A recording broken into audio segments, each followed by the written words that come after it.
Are we live? I get to do the snap.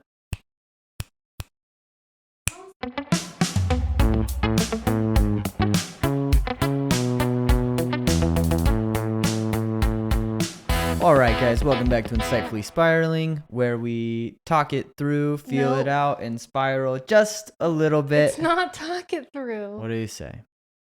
Think it through. Think it through.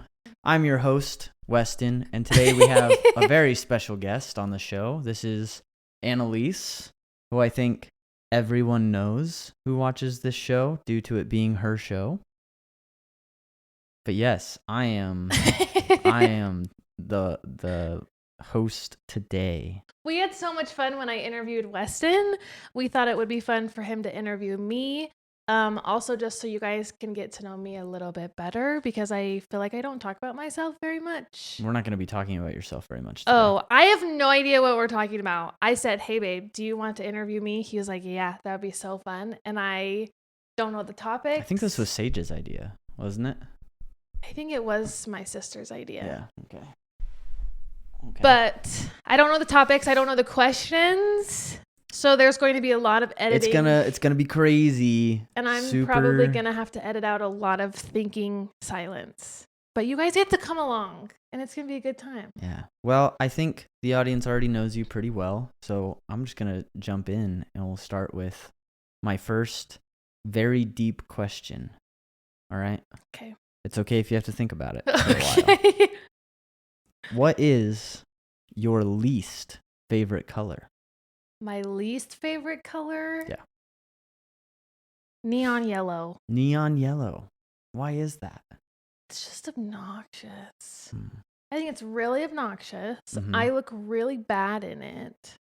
And it makes me think of school, like highlighter neon yellow. So when you drive through a construction area and you see all those guys wearing the neon vests, you're just like, No, I just think, oh, they're doing construction.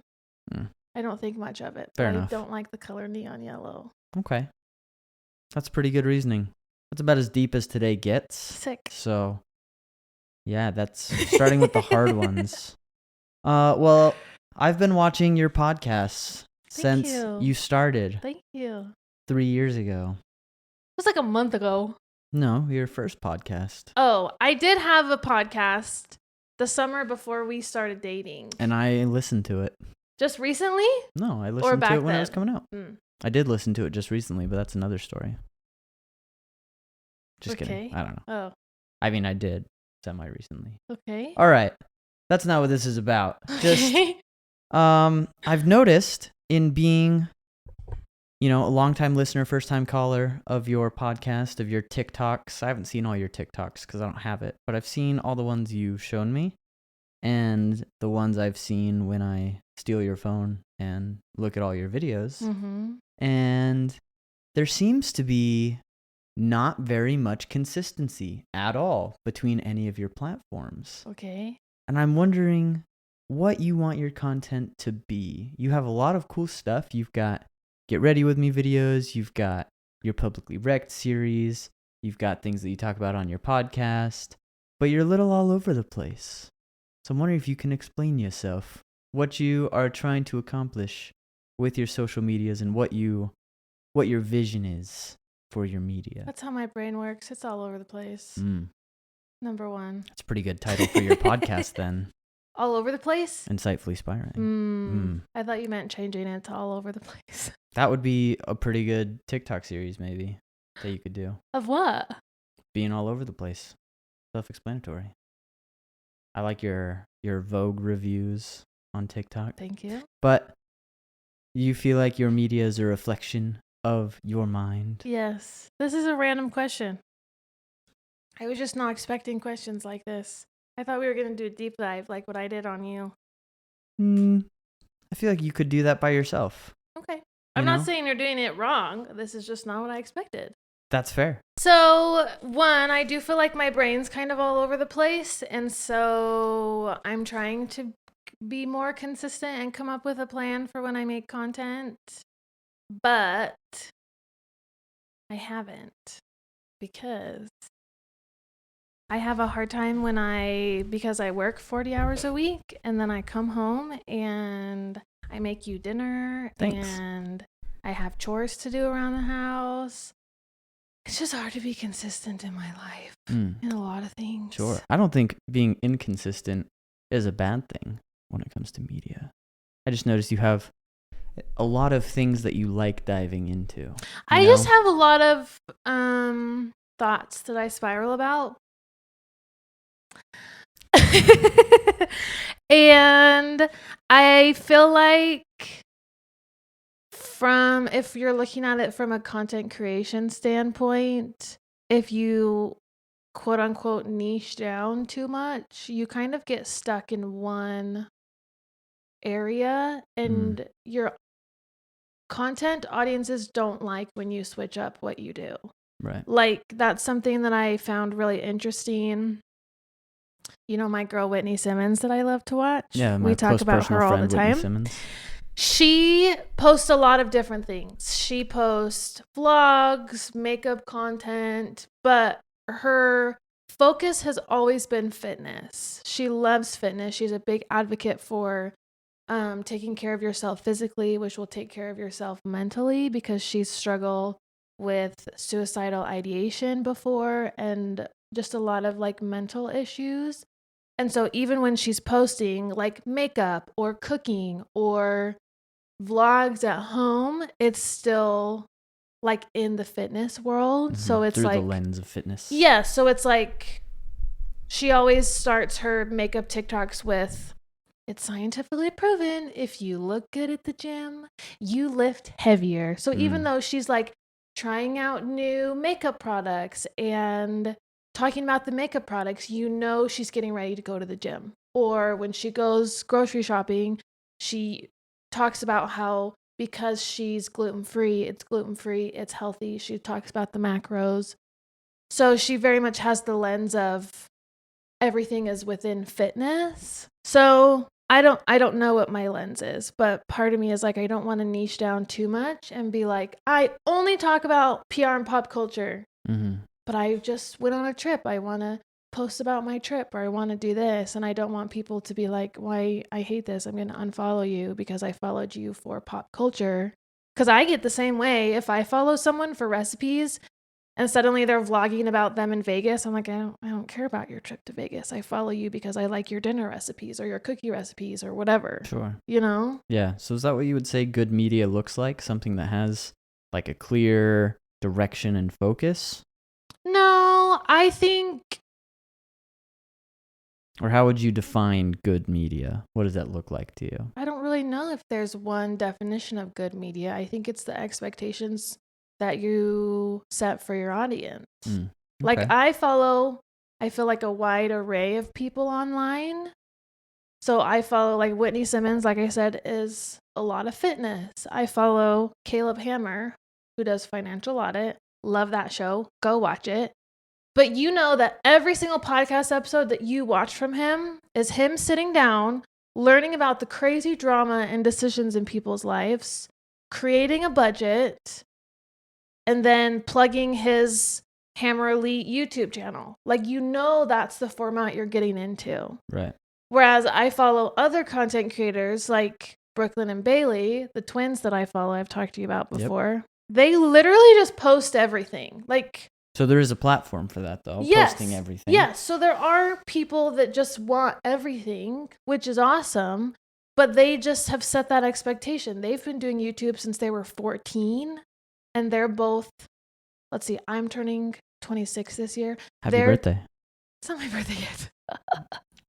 They're turning 27 this year, so they've been doing YouTube for 13 years. Yeah, wow. But they just have posted everything, so their audience is never like, how come you posted that? That's not your usual like, that's what they're used to. Yeah. Or like the Bucket List family, they just post travel content. So during COVID, when they weren't traveling, they didn't really post that much because their audience wants to see them as a family traveling and doing cool stuff. So why are they going to post when they can't go anywhere?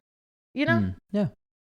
So I don't know. I think the internet can sometimes be a scary, depressing place. Yeah. And I want, if anyone comes to any of my platforms that I post on, so TikTok, YouTube, Instagram, whatever it might be, if they're following me, I want it to be a place that they can just find a little bit of happiness and a little bit of like humanness. I feel like a lot of social media these days is follow me and I'll teach you how to get 10,000 viewers, or follow me and you can make all this money, or like this is me being really mean to my friends and pranking them, but it's clickbait, so I get lots of views. Like, I just wanted to feel like, hey, we're friends, we're hanging out, we're gonna go make dinner, or hey, I'm gonna tell you about this crazy story that's going on the internet right now, and we're gonna have a little chat about it, you know? Yeah. Well, that answered a lot more of my questions than I had asked, actually. I'm sorry. So that's fine. I felt pretty prepared going into this, but now I have fewer questions left than I. All right. So a follow-up then is, how can other people create meaningful impact on the internet? I know you have Whitney Simmons, who makes, their fitness stuff, and you have people following that. But what other kinds of impacts are there to be made on the internet, rather other than finance tips with Caleb Hammer? Love that guy. Or yelling at your friends from Caleb Hammer also. Love that guy. But what else can be done on the internet? What is the potential for impact? I think there's a lot of potential for the internet. I think whatever you're passionate about, it will come across to your audience. Because it's very obvious to me when I'm watching someone and I'm like, they are so passionate about whatever they're talking about, versus people that are just trying to be clickbaity and get views. Like, this is so random. I follow this lady. Her name is Amy. She's British, English, whatever you call that. She's from the UK. And she will just post history content. Like, she explains different pictures throughout time and different trends throughout time, and the meaning behind paintings, specifically during the like romantic period. She talks about a lot of history, but specifically things in the romantic period. But like, you can just tell that she is eating up these stories that she's telling you, and she loves to learn about how different their lives were from ours and comparing them to today, or like dissecting paintings and telling you what they actually mean. Because sometimes we look at paintings and we're like, oh, that's two people hugging or whatever. But she's like, actually, the way his feet are placed, it's because he's leaving and he's probably going off to war. And these shadows in the background show that she's about to go be alone for a while because he's going off to war, and like all these crazy cool things. And it's just so obvious that she loves what she's talking about. And so I think anything that you're truly passionate about, whether it's teaching people or entertaining people, or somebody else that I love that I follow, her name is Anna Sitar. She's the one I was telling you about, where her fiance secretly bought that engagement ring she wanted from that jewelry shop, and she had no idea. She talks about how she calls it her corner of the internet. She's like, I just want it to be a place of happiness. And so she posts a lot of like funny videos, or she got really big because she would go to a coffee shop every day and like rank their coffee or whatever. But the way she would do it is she'd take a sip and she'd go, and then depending on how like enthusiastic her scream was, that's like how good it was. Like, she'd go to her coffee. In public? No, in her car. So she'd go through the drive-thru. I was going to say. And then she would do it in her car. But if it was like an okay coffee, she'd be like quiet. But if she was like really like to her coffee, she loved her coffee. And that is part of why she blew up, was because of her coffee videos. Scream at coffee. Screaming at her coffee. But like, she knows that she is bringing joy to people enjoying those videos because they think she's funny. And so I think it's just whatever you're passionate about will come through, and you can grow an audience from that. Do you think passion is a requirement to success? Yeah, I do. I think in every aspect of life, passion is a requirement, because you are not going to be motivated all the time to do whatever you want to do. That literally never. That's not going to happen. And so having something that you're passionate about, I think is essential, because when it gets hard, your passion and want for whatever's on the other side of that hard is the only thing getting you through to be disciplined to get to the end of the road. Inspirational. Thanks. So what are you passionate about? Nothing. All right, well, that's a wrap. I don't know. I feel like I'm still trying to figure that out, because I feel like college sucks the passion out of your life. That is quite the opposite of many people's experience. That was my experience. Okay. I loved what I studied in college. I love public relations. I have a girl degree, a communication public relations degree. What does that mean? Girl degree. I have a girl degree. That's what people on the internet say girls get when they want to go to college but don't actually know what they want to do. They get a communication degree, the girl degree. Sorry, James. I don't agree with it. I'm just saying that's what the internet says. Okay. I feel like you're so busy in college that, and maybe I just shouldn't have gone to college, because like, I'm glad I got my degree, but I wasn't passionate about my degree. Well, you are now. Yeah. I don't know. I feel like sometimes if you aren't like, yes, I love going to class and I love what I'm doing in school. I don't think anybody's ever said that in the history of ever. Well, you know what I mean. Okay, sure. You know what I mean. Then you don't really have time for your passion projects outside of school. Because when you're in college, you go to class and you go to work, and then you're trying to have a social life and trying to date and trying to meet your person.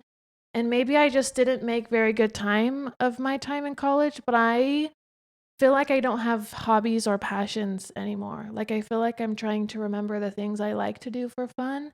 And part of it could be social media, like scrolling has taken that time away from us, which is a totally different conversation. But I feel like I'm trying to remember what I like to do for fun and what makes me feel really good and what like drives me to push past the hard. Because I feel like for so long, my life was school and work and school and work and school and work. And it's not anymore.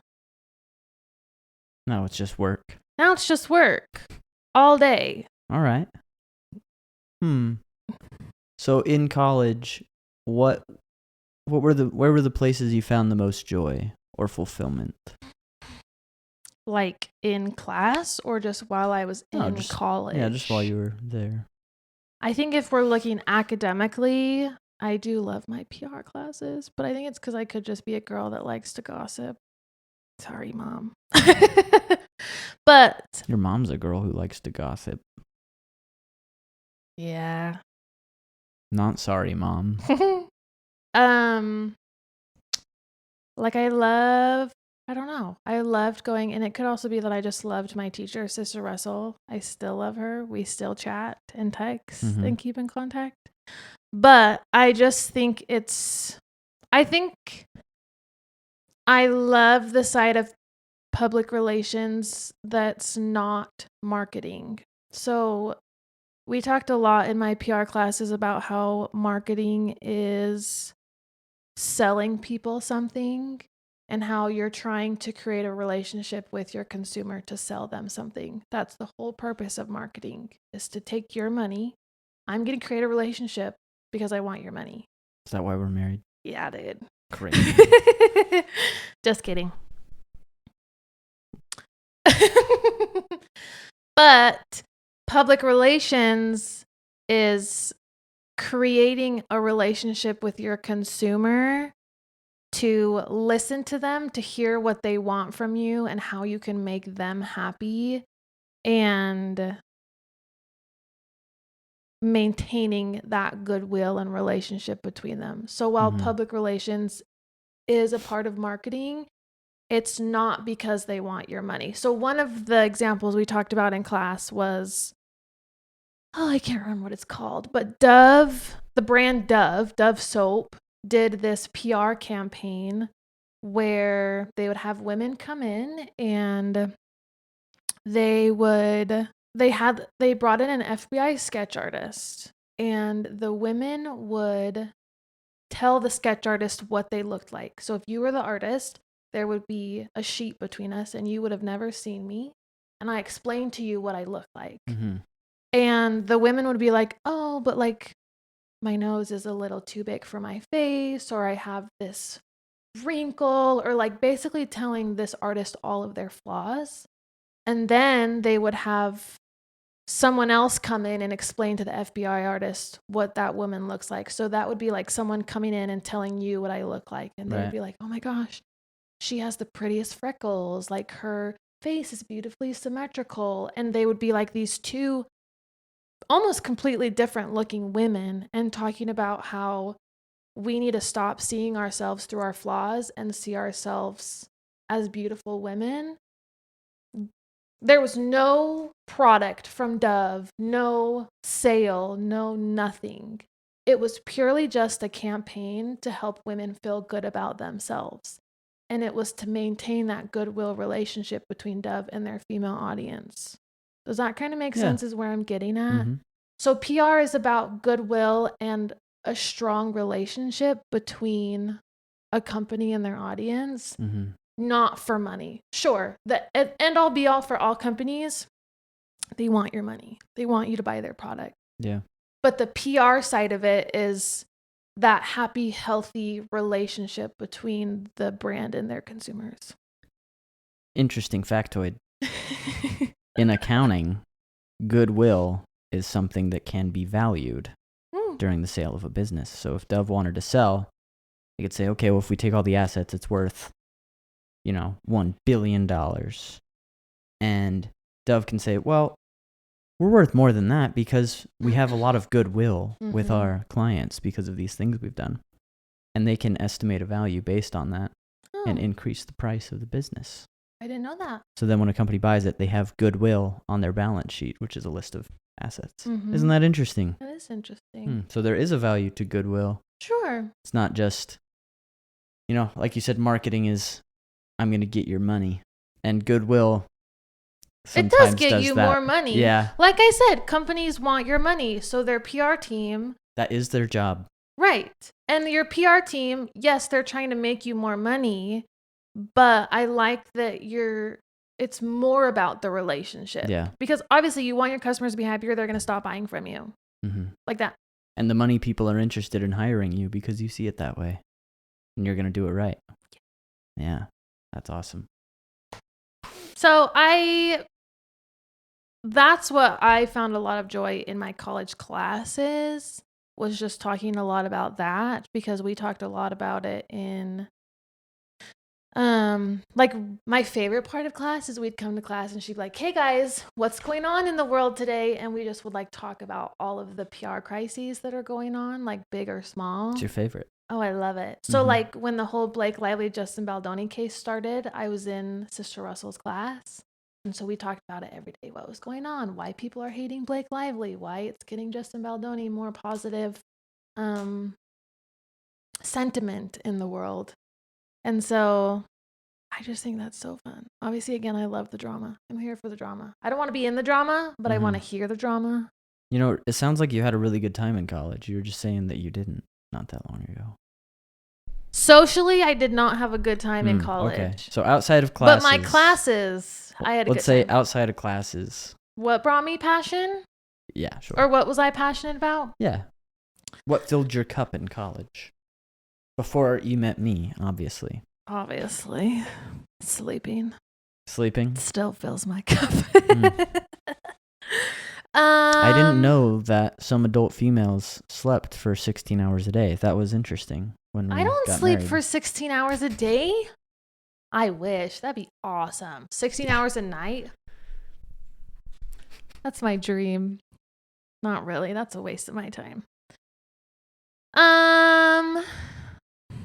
Something outside of class that filled my cup. I think just connecting with my people. Sure. Like, I know you said before we met, but I think a lot about after we got married and I was still in school and like so when we still lived in our college town, Rexburg, we tried every other Sunday to have all of our friends over and do Sunday night dinners together. And I would cook and we would just like chat, catch up on our week. Because, you grow up, you get busy, and even though you're all still in college, you don't have very much time for each other. And I don't know why I feel like I'm going to get emotional. I have like a lump in my throat right now, but I just loved. What's wrong with me? Guys, I'm a crier. She got big feelings. I just love sitting down with the people that are in my circle, and I don't know why I'm getting emotional about this. I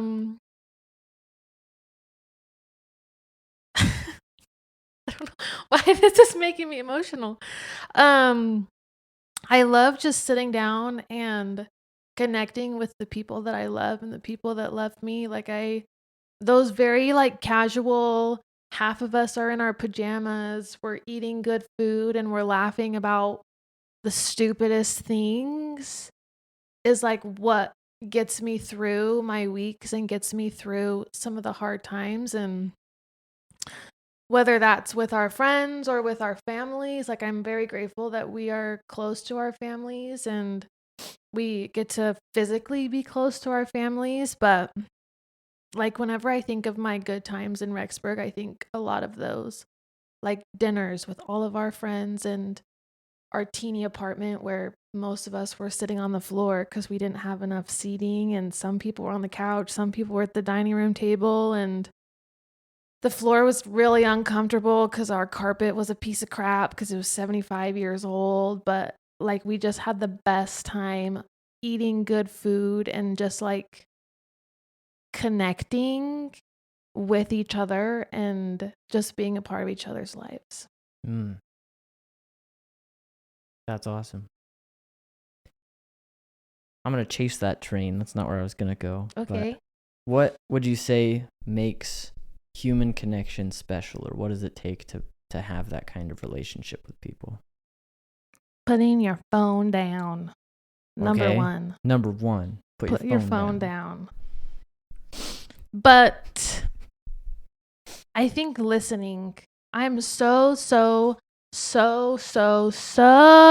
passionate about truly listening to somebody.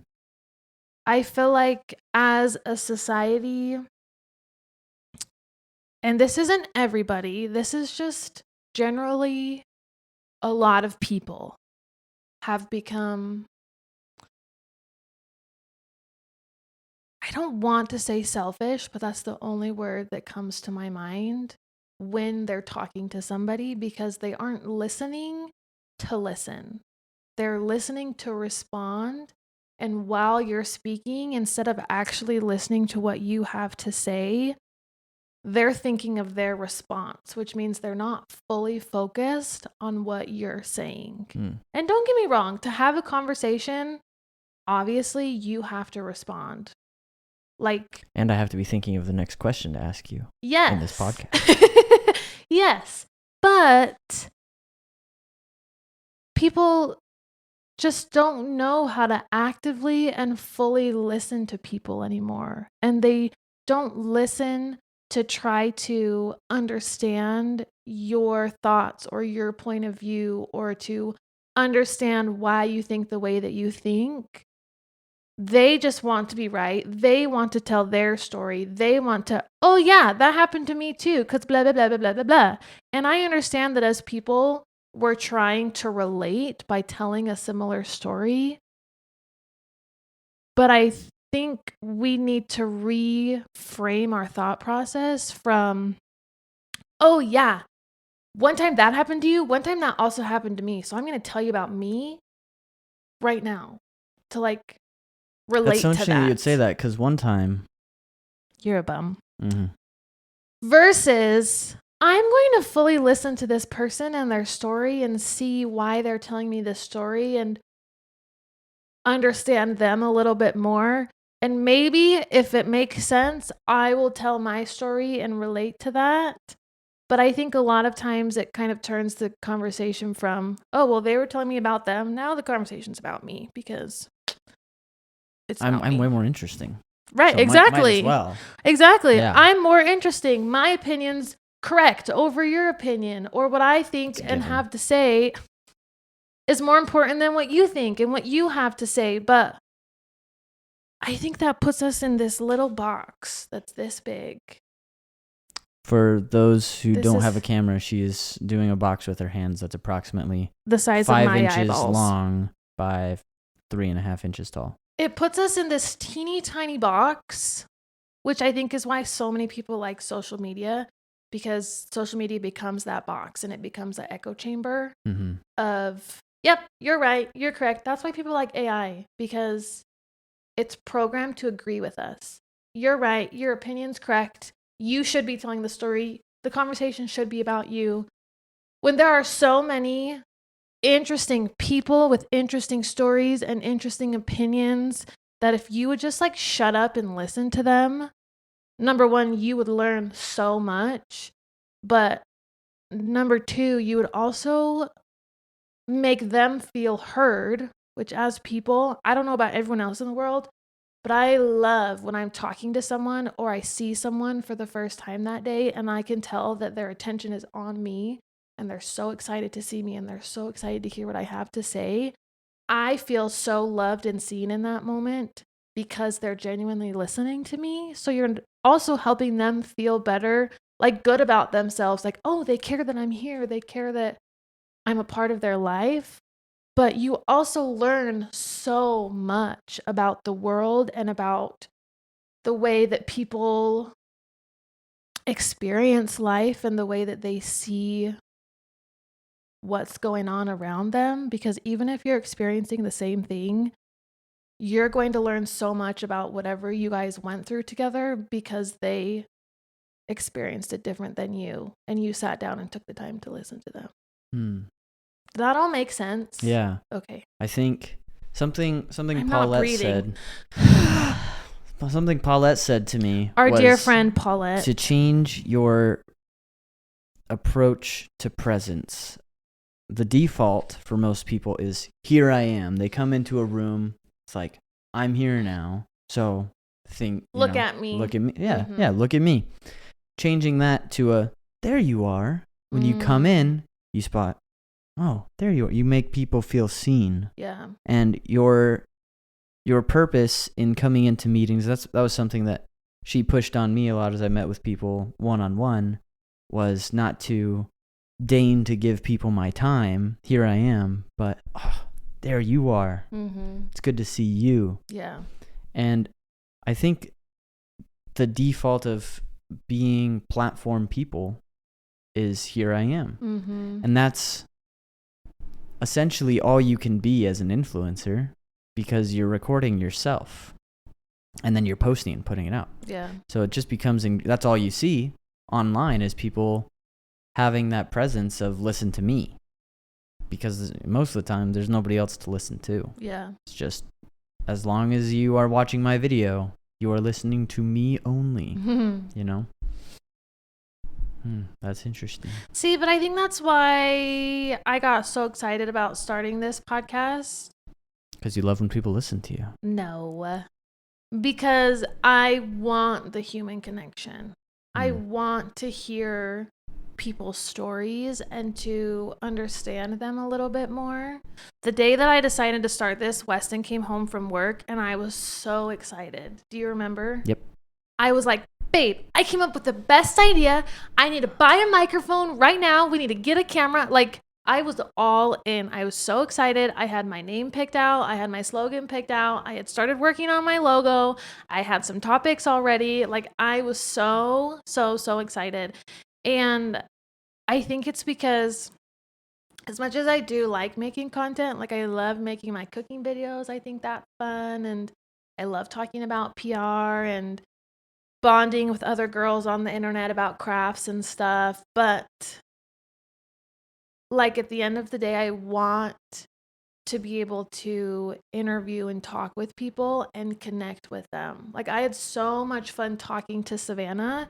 I've known Savannah for 3 years at this point, but like, I learned so much about her in that hour that we were talking and chatting and doing the podcast. And I feel like I understand so much more about the decisions she makes and the way that her brain works because I took the time to sit down and actually connect with her and actually listen to what she had to say. Yeah. You know? Yeah, I think that's something that you do especially well is interview Thanks. people. There's an unravelingness, and you have this way of making people feel I have the opposite gift, but you have this way of helping people to feel comfortable and open, and then you get all these good things. You get all these juicy deets, and you get to learn from them. Thank and you. so does the camera. And that's awesome. The audience behind the camera. Yeah. The camera is an inanimate object. Yeah. Both of our moms watching. Yeah. And my sister. Yeah. That is very cool. I should return to my notes. I wanted to explore a little bit about what you are passionate about. Okay. I feel like you have a lot of different random areas of things, and people who've been watching your content for a long time are like, okay, she's running now. Okay, she's cooking this seafood boil now. So I don't know what to good. expect next. So good. So good. We love a seafood boil. Yeah, I'm glad you brought me in to taste test it. Yummy, It's huh? So excellent. Yeah, in that I live with you and it was dinner. But wanted to explore and find out with you what makes you passionate. And I think that was a pretty good segment. Pretty good answers. Thank you. Good job. High five. All right. Can I say one more thing about passion first? Yeah. I think part of the reason I come to love cooking is because it brings people together. Like, who doesn't love to sit down with their favorite people and eat some good food? That is my personal favorite. I know. I posted that video of those street corn chicken bowls, and my mom commented and was like, eating yummy food is Weston's favorite hobby. I was like, yeah. There's some merit in that claim. But I just think good food brings people together because you're in a cozy setting with yummy food and there's a good atmosphere and you just get to talk and connect with each other. So I think that's why I've come to enjoy cooking. I think you should do that as a podcast episode. Have a dinner. We need more mics and we need to edit out everyone's chewing noises. It sounds like a lot of work. Yeah. Yeah. I thought you were going to say everyone's swearing. I was like, we do have friends that swear. What? Why is... I don't know what made you think of that. I don't know. That's just what I thought you were going to say. Okay. Sorry, we can move on to the next segment. I just thought about that because we were talking about food. Okay. So, it's important to have passion in life. Yes. Is what I've learned from this first and a half segment. First and a half? Yeah. Yeah. It didn't start as that, but it turned into that. Yeah. I think it's important to have passion in your life. But what do you hope to get out of life as a whole? That's kind of a bigger question. That's a really deep question. I thought you said we weren't getting much deeper than my least favorite color being neon yellow. James Earl Jones. Huh? That's just, I lied. It's Darth Vader voices. Oh. Voiced by James Earl Jones. I heard Indiana Jones. James Earl Jones, my second uncle. You wish. I do wish. There are too many Joneses. Sick. That would be sick. I think he's dead. Didn't he die a few years ago? I don't know. Maybe. Sad. That sounds right. Edit that out if he's not. All right. What do I want to get out of life?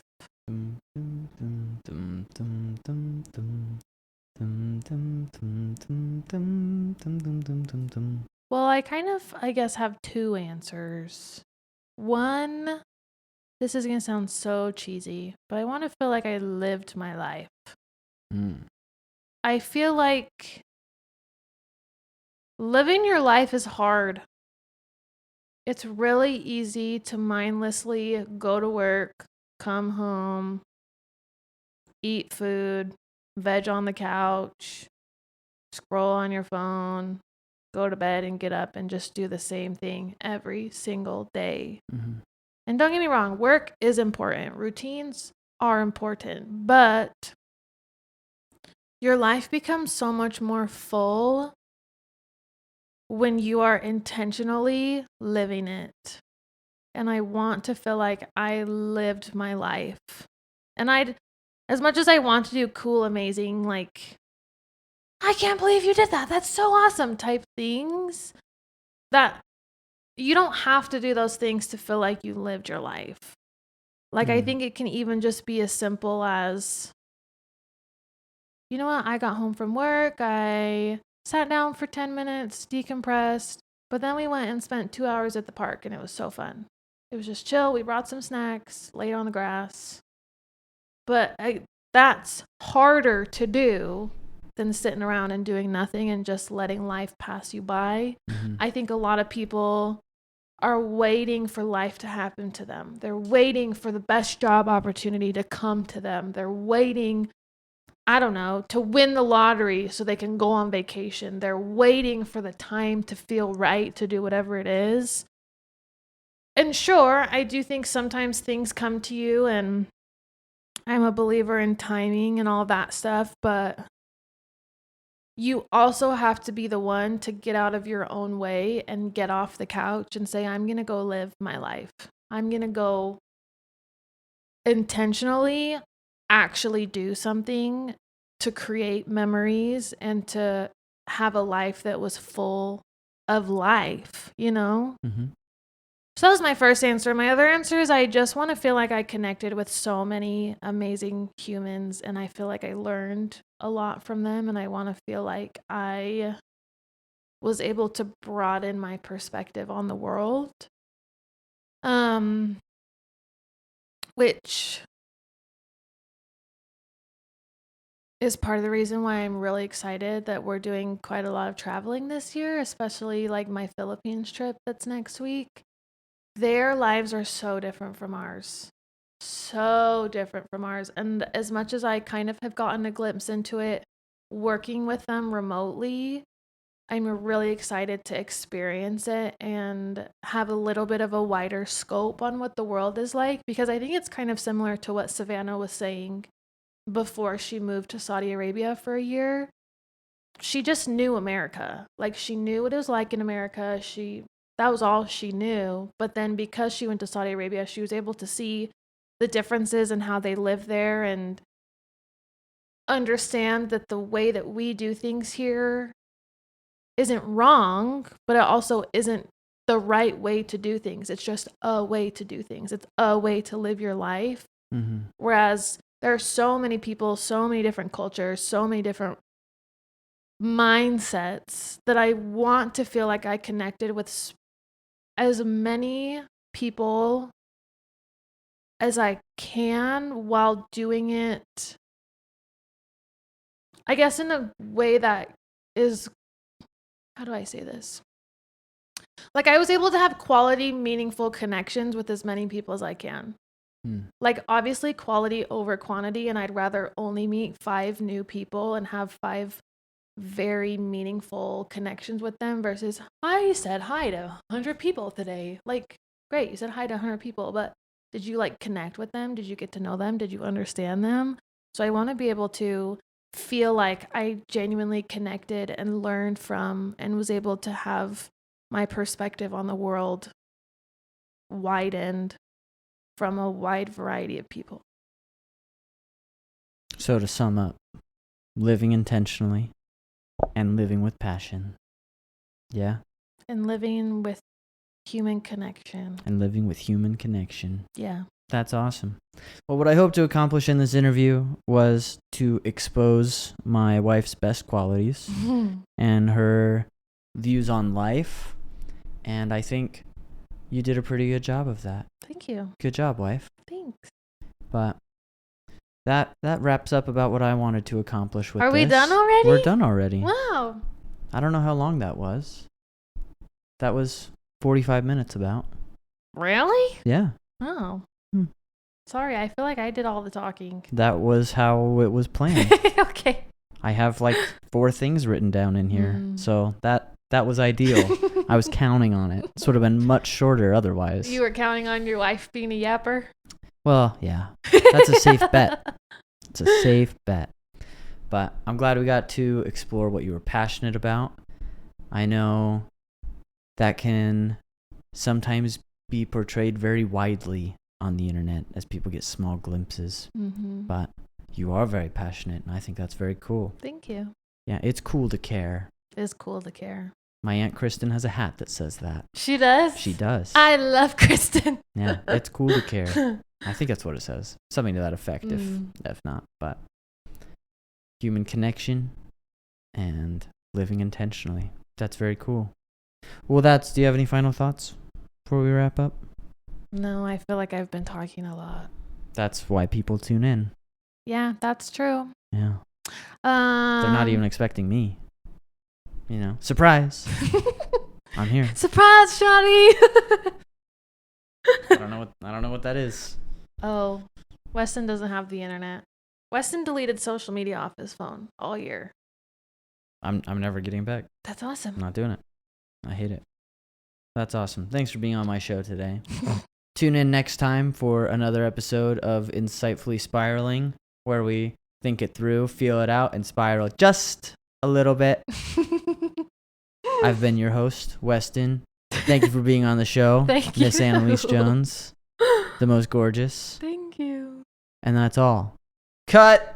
We're not cutting. You have to tell them what to do. If you're watching on YouTube, like, comment, and subscribe so you never miss an episode. If you're on Spotify and you love this episode, please give us a 5-star, a follow, and a comment. Do whatever you want, as long as it's nice. We'll see you guys next time. We out.